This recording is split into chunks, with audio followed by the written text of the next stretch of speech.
Welcome. Welcome to the Federal Youth Network's virtual learning series. Please note that this session will be offered in English for the first 30 minutes. The French session will immediately follow at 2 p.m. Eastern. Veuillez noter que cette session sera offerte en anglais pour les premières 30 minutes et que la présentation en français suivra à 14 heures heure est. I would like to begin by acknowledging that I'm here on the traditional unceded territory of the Erie, Neutral, Huron-Wendat, Haudenosaunee, and Mississaugas people, and I encourage all of you to acknowledge the land you're on as well. As we move through today's session, please share your comments in the chat space and questions by using the Q&A button in the language of your choice. You can vote for the questions you like by clicking on the thumbs up button. So my name is Alexa, and I am a project officer for the Federal Youth Network. I will be your moderator for this session. Before we get started, let's see what our general knowledge of procurement is by completing a poll questionnaire. This is not a test or mandatory. It's just to see where we're at. So you should have a poll window pop up on your screen. The first question is, what does SOW stand for? The second question is, do you know the difference between RFP and RFQ? The third question is, how many quotes do I need before I enter into a contract? And the fourth question, do you know what a sole source means? So I'll just give it a couple moments for everyone to answer, and then we will go through the results.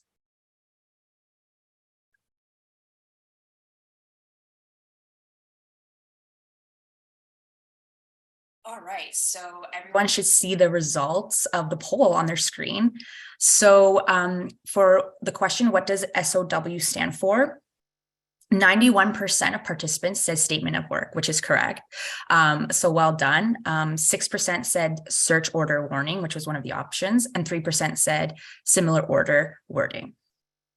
The second question, do you know the difference between RFP and an RFQ? 9% said, of course, who doesn't? But 48% of participants said no. And 42% of participants said, which was one of the options, which is true. I can relate. The third question was, how many quotes do I need before I enter into a contract?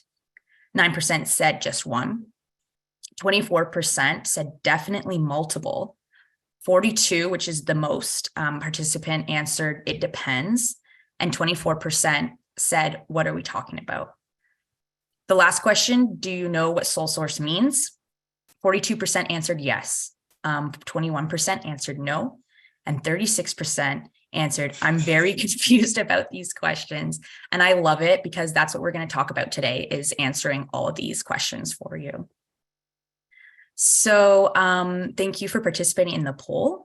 Today, we have the pleasure of welcoming Alex Russell as our subject matter expert. Alex is a supply team leader for Public Services and Procurement Canada. I'll let Alex introduce himself to us.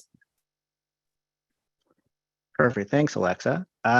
So I'm Alex. I'm with PSPC in Atlantic Region.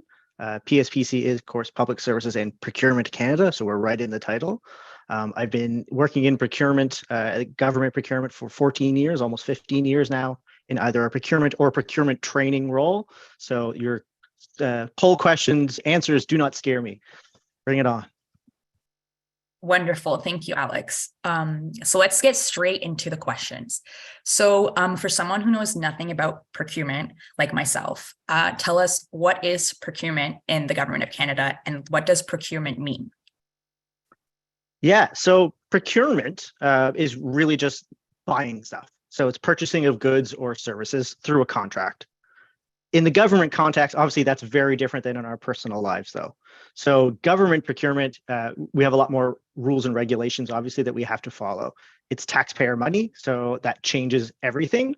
We also have international obligations, such as trade agreements, that we have to follow. There's also Canadian contract law, and then, just the usual government red tape and rules and policies and regulations and directives and guidelines and frameworks and things like that. So you take all those things and mix them together, and government procurement ultimately comes down to trying to do a very few simple things in a very complex world, which is we're trying to get the best value for Canadian taxpayers. And you think about government, all the departments, all the different things that we need to have those departments operate, a lot of it has to be procured.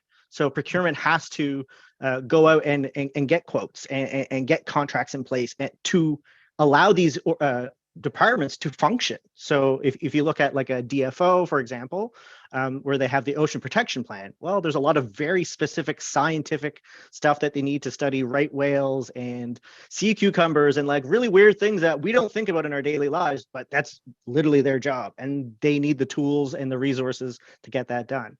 So procurement has to help navigate the red tape and the processes to try and get them what they need while ultimately achieving the best value. And there's three kind of core principles we have to follow, and that's being fair, open, and transparent. We need to be fair to all companies. We can't be prejudiced towards certain companies. So we want to make sure everyone has the same information. So it's a lot of information management, allowing everything to be bilingual, publicly posted, so that they have access to the information, so there's no issues like that. We want to be open to allow competition, allow new companies to bring innovative solutions to government, because let's be honest, government is a little slow moving as a beast. Smaller companies can bring innovative solutions that we can adopt and then become part of our general practice. And finally, the transparency piece is obviously huge in government. We have a tendency to make the front page on a lot of different things, and procurement's definitely one of those ways. So we want to make sure that when someone comes to us with a need, that we are doing it really that is in the best interest of everybody, that there's no hidden agendas, and that we can prove and demonstrate that at the drop of a hat, whether there's an ATIP request or minister inquiry or just someone wants to know. We need to be able to back up that we've done what we said we were going to do. Okay, yeah, that's really interesting and cool. I did not know that, like, the procurement really reaches every little part of the government. I did not know that. So I'll just move on to the next question, which is something we did mention in the poll, is what is a statement of work? So an SOW, and what does that have to do with procurement? Yeah, so the statement of work is really the fundamental layout of what it is you need. I need a company to do X. So whether it's purchasing a good or providing a service, I need them to understand what it is we're trying to accomplish. I can't expect them to read my mind or root through emails and stuff. Like, we need to make sure that we have a single document that is going to become part of the legal requirement, that is clear and understood and explicit, and it covers all of our bases, that they understand what it is they need to do for tasks, what are the deliverables, what are our expectations, what are the timelines, what are maybe some potential issues that could arise if it's something that we have identified as a risk, how will we handle that? Like, so it really is the framework of your entire contract in a legal sense. It is legally binding between them and us, what they are going to do and what we're going to do. It really needs to also cover things like constraints. So if we have a physical space constraint or a time constraint, that should be outlined. I've heard horror stories where they've purchased a unit for the space, and they measured the dimensions of the room perfectly, and they put that in the requirement, but they forgot that it has to go through a doorway. And so they actually had to remove part of the wall to get the unit in because they hadn't factored that in when they made the requirement. So it really needs to cover anything you can think of that could potentially go wrong. And when you think about it, like, okay, a one-off purchase, a good, it's going to show up by this date, it's going to be installed, it's going to hook up, it's going to be great. But we also have contracts that run years and years and years and years. So you need to be forecasting out as long as possible. So while we may have something as simple as buying a portable generator for them to keep on a military base, we also have contracts for the Veterans Affairs federal health claims processing services. So the range of what can be covered under a statement of work is obviously very vast, but it all comes down to the same fundamentals. You need to cover everything that they need to do and what the constraints are and what is reasonable timelines and things like that. Okay, that was a very detailed answer. Thank you. I'm curious as to, like, on an SOW, what are the like sections or an example of the things they for sure will have? I know that you touched upon it. Yeah, so I mean, specify again. Yeah, I mean, key deliverables, what is it you expect them to ultimately hand over? Because sometimes a statement of work, they'll focus on the tasks. Okay, I want you to go do this. I want you to go study this. I want you to investigate this. Okay, what do you want them to do with that investigation? What do you want them to do with that data? How do you want that data? Do you want them to just give you the raw data, or do you want them to do a Excel spreadsheet that then you can then use to manipulate and further generate other reports and make more decisions from? So spelling out exactly all those things. And like one thing that is really important is make sure it is explicit, because if we leave it open to assumption, because we wrote it, the court will always side against us. If you leave something ambiguous, the court will side against us because we are the author. So it's our responsibility to make sure it's clear. That's a good point. Okay. That is very interesting. Okay, so I'm going to move to the third question. What does a sole source mean? And what are the risks associated with a sole source? Yeah, so sole source means we are only asking one company to provide us the solution. Okay. So it goes against kind of what the previous thing about being open for competition. It's not that we can't do it. It's definitely just more limited. We have a lot more stringent rules about sole sourcing, partially because of policies and taxpayer money. You don't want to just give it to someone because they're a friend of the minister or something like that. There's all that side, but the transparency of it all. We need to focus in, like, there's a few areas that we are allowed to do it. And it comes down to the four different exceptions that are given from the government contract regulations. I won't go into too detail on regulations and trade agreements and things like that. But if it's low dollar value, we can do it. And low dollar value for the government is quite high. It's 25,000 for goods and 40,000 for services. That's low dollar value in procurement world. Doesn't mean you necessarily can as you, an individual, or even your department, because your department may have rules that mean, anything over 1,000, you have to get multiple quotes. But in the general sense, if it's considered low dollar value, we have it's low enough risk that we can proceed with the sole source, but it's not a very good reason. So we don't generally go for that route. It could be something like it is a pressing emergency, and emergency is defined as either someone could get hurt, or we could have damage to public infrastructure. It's not just, this is urgent because I didn't plan well. If you have a bridge that is about to collapse, that would be a pressing emergency. Or you have flood damages from hurricanes and natural disasters and stuff like that. Okay, we need to get the roads fixed and stuff like that. That would be a pressing emergency. So it is defined. We also have national security exemptions. So you think about some of our other departments. We have correctional services, we have RCMP, we have national defense, we also have CSIS. They tend to not want their information publicly posted on the internet that can be searched from anyone's cell phone in the world. So you're not going to post a prison plan, for example, just because you need to get some renovations done at the prison. So those situations, maybe national security exemption will allow us to not be fully competitive. Again, though, we still try and compete within the realm as much as possible, but maybe not as open. And the final one is there's only one person capable, and that usually comes down to like intellectual property, exclusive rights, or even interchangeable parts. If you're driving a car, you're not going to swap your engine out with a different type because it's not necessarily going to work. So you need to make sure you have maintained continuity of services. So those are the four real reasons. And the risk is ultimately, we can be sued. It's not uncommon.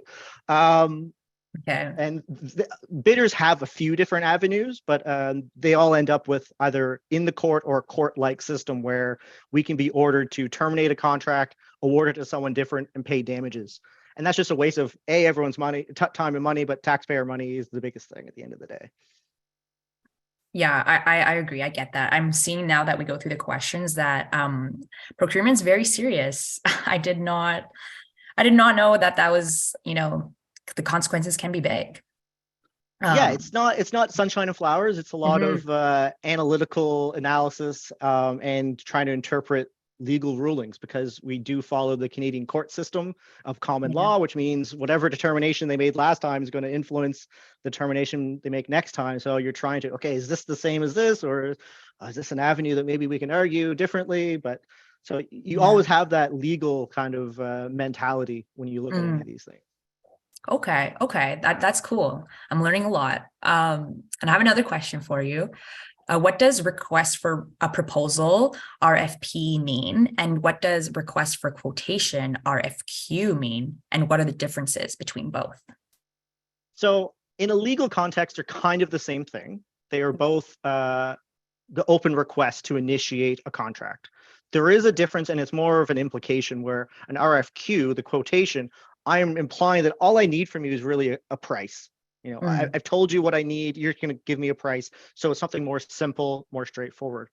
A request for a proposal is a bit more usually complex, and it could be more of a solution-based approach where we've identified here is our problem.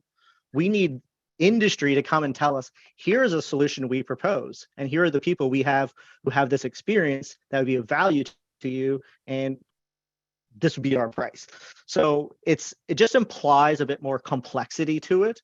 But ultimately, either way, it's kind of the first step in Canadian contract law, because there are a few things that make up a legal contract, and having that understanding that we are entering into a contract, this is that first step. We are reaching out to them for them to provide us, and we've made it clear the intent is to have a contract, not just we're curious. Okay, so yeah, I want to add to this question. So like, does this have to do with like bids, like from others? Yeah, so this opens up the avenue for bidders to provide a bid or a proposal or whatever you want to call it. So it's the opening. So we provide to them, here is our document. Here are all the rules that we are going to abide by. Here is what we want you to tell us. Here's how we're going to evaluate what you're telling us. And here's how we're going to select the ultimate winner. It also should include the full statement of work, so that there are no surprises. We give them everything up front as much as possible. The only thing we really hold back would be like specific financials. Like we don't tell them the exact budget ahead of time. Usually, we do in some rare occasions like research and development, when I don't know, what can I afford for $50,000 to study this weird fish? So there are times when you might do that, but generally speaking, we don't give them the budget up front, but we do give them all the rules, and then we are legally bound to follow those rules. Okay. Even if we decide or figure out partway through that there might be an issue with some of them and we have to change on the fly or maybe cancel and go back out. Okay. So they are modifiable after the fact, or no? They are, as long as you're being reasonable with time, because a lot of our international trade agreements would have a specific time frame of when, how much time you have to give companies to provide a response. So if you were making a minor change, you don't really have to probably do anything. But if you are making a significant alteration to the requirement, you should really be adding a significant amount of time to compensate them, because now they need to redo their entire strategy, perhaps. It depends on how complex. So it comes down to a judgment call and the complexity of what you're dealing with. Okay. And yeah, I just want to add one more part to that question. So when you said the ultimate winner, who decides the criteria of making like the ultimate winner? Does that make sense? Yeah. So the criteria is, there's kind of two aspects of criteria. So there's evaluation criteria and then like selection criteria. So the evaluation criteria is how I'm going to assess what you've provided. And that's most commonly done in one of two ways. It's either going to be, did you meet? Did you provide something that meets our needs? And then I'll score you financially on lowest price. Or it's, okay, I'm going to evaluate you on these categories and I'll give you scores out of 10. And then we're going to do a percentage-based system, but I've already told you exactly how I'm going to do it. So there's no, okay, this category is worth 50% of your score. So that gives us our score, but then what do we do with those scores is then our assessment or evaluation selection methodology. So it could be, okay, maybe it's cost per point, where the more you score technically, but we divide it by your financial price and we figure out what are we getting per dollar. Or it could be 80% technical, 20% price. There are quite a few different methodologies we can use. Highest technical within budget. Again, to go back to the research and development example, we tell them we have $50,000. What can we get? And they tell us, okay, you can get a PhD who has 10 years experience in this field of study, or you can have 3 master's students. Okay, we're going to evaluate those proposals. Do we want the PhD of 10 years experience, or do we want the 3 master's students? Depends on how we've set it up, but we do have to set it up, and it is a joint effort between us in procurement and our client. So I don't need any of these things. It's other departments that are coming to me needing these things. So we would work with them to finalize what the evaluation criteria is. Okay, I understand now. I did not understand when I asked that question at first, but now I'm understanding. You're very knowledgeable. I'm very impressed. Thank you. Um, so the next question is, what does like a standing offer mean? Like air quotes, and like how are they set and where do we find them? Yeah, so you don't need the air quotes. A standing offer is a legit thing. Okay. So a standing offer is just one of the different tools we have in procurement. Okay. A standing offer is very popular in government because it's not a firm commitment. It's an idea that we have agreed that this company will provide us this product or service at this price. So we can use it to kind of plan our budget, and theoretically it's nice and fast that they can turn around and give us this good. So, a lot of the things we see nationally would be like furniture, IT, hardware, software, things like that would use standing offers because it's buying the same thing over and over again. I just don't know exactly when, or necessarily where. So I have a price, I have an agreement from a company to give me that product for that price, but it's just a tool that's in place. It's technically not a contract. They can walk away at any point in time. So there are risks associated. Like, we get the benefit of not having to commit all the funds because we're not legally obligated to use it, but it's a double-edged sword. So it allows them to walk away. So when things go chaotic in the supply chain world, so fuel prices go through the roof. Haven't seen that before. Logistics, Panama Canal gets shut down. Goods are not being moved. They have the option to say, you know what? No, we can't right now, and they aren't legally held liable in the same sense. If we had a contract, they would be. They would have to figure it out, or Okay. we'd be reasonable. We aren't in the business of putting people out of business, so we would be reasonable and work with them. But the standing offer is just supposed to be that quick and easy tool that allows people to get things because the process has already been laid out and agreed upon, and so it's just really a matter of dates and things like that. Okay. And And how do we find them? Sorry, they can find them online. So there is an okay. application called the SOSA app, SOSA. It stands for Standing Offer and Supply Arrangement app. And you can find them on there. You can search for different things. And there are a lot of big national ones like furniture, office supplies, fuel, commodities of that nature. Okay, perfect. Yeah, that was my second question. You answered it. So perfect. And I do have another question, last question for me, actually. So contract splitting. Can you tell me what is that? And what does that have to do Yeah. with procurement? Well, contract. So contract splitting is the idea that I have a reason to not want to combine these two elements, and so I'm going to make them two separate contracts. And contract splitting is an issue if you are doing it for the wrong reason. So if I have two requirements, one's for Nova Scotia, one's for British Columbia, and I separate those out because they're at opposite ends of the country and it makes sense, that's not contract splitting. But if I'm separating them out because, well, together that's a lot more money, I'd have to get special approval, or I'd have to hit an international trade agreement, or I'd have to go to Ottawa to get better funding. Like if I'm doing it to avoid process or obligation, that is contract splitting because that is an issue. I'm doing it for the wrong reason. So there needs to be an intent to do it for reasons that aren't really logistical. I can separate things out if it makes sense and if it's better for industry, more fair, allows more small companies, local companies, and things like that. I can separate things out and it's not an issue. But if you're doing it with the intent to get around something, that is contract splitting. And Okay. that would be a situation where, yeah, we could see ourselves in more legal trouble.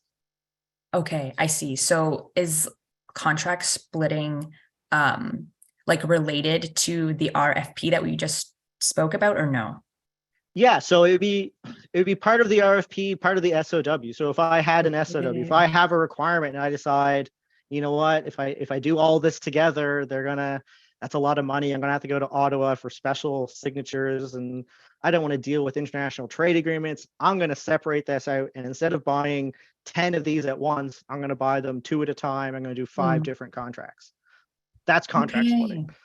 So then I'd have a separate RFP and a separate SOW, even though the SOW is probably identical, but a separate RFP process 5 times because I didn't want to have to go through all those extra levels of approval. Okay. Okay. I get it. It's like a little bit of a loophole in a way, but not. Yes, we're trying to close the loophole. Yes. Okay, okay, okay, love it. So that was actually all my questions. That said, like participants are allowed to hand in submit their questions for you. So we have time for a question. So an attendee asked, can you speak towards RFI, request for interest? What is Yeah. that? So an RFI, also sometimes called a request for information as well as interest. Okay. It's the same kind of concept in that we are reaching out to industry, but it makes the big distinction is it's not for the purpose of entering into contract. So when we talked about the RFP and RFQ, we talked about this is the first step to make a legal contract as per contract law. By doing an RFI, we've made it clear that we aren't planning to enter into contract. We are simply looking for your information. And usually we're looking for information from industry because they are the experts. They will be able to provide us information that we can then use to make better decisions that would then ultimately lead to a statement of work and an RFP down the road. So you think about new programs, well, they don't just come out of nowhere.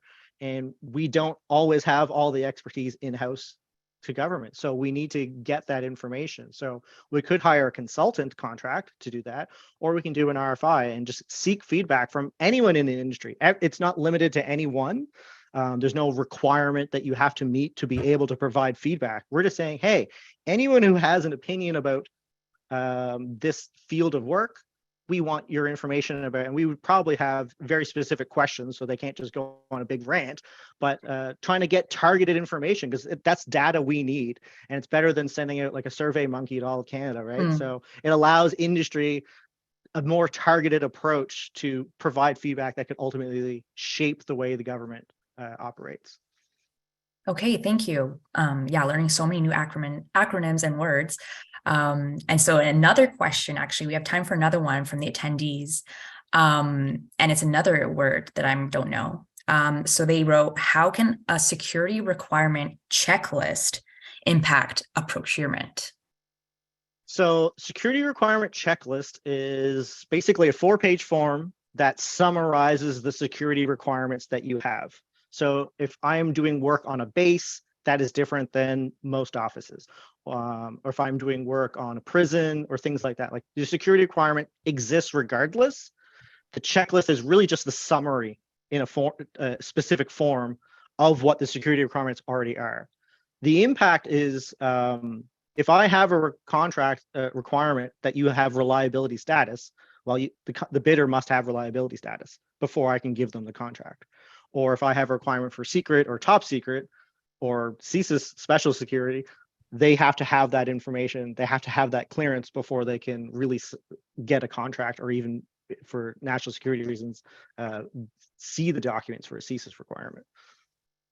Okay. So it just adds more time because then you get contract security program involved, which is another part of PSPC, nothing to do with me. And they have their own processing time. So it just adds delays. Ultimately, it doesn't change the fundamental concept. It's just a new layer to the requirement. Okay. Okay. Thank you. Thank you so much. So actually, that's all the time we have. There were some more questions, and the Federal Youth Network team will be sure to answer those.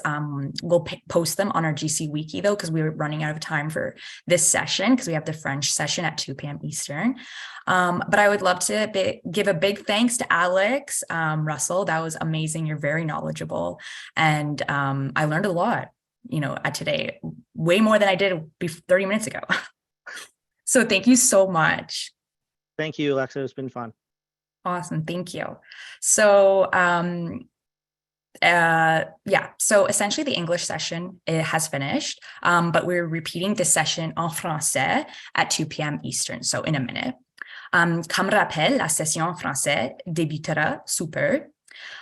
So as I mentioned before, resources will be available on our GC Wiki page, and the recording of this event will be available on our YouTube channel in the next 48 hours. So yeah, be sure to sign up for our Career Bootcamp 2023 happening in January. It is the biggest conference in the GOC, so I won't miss it.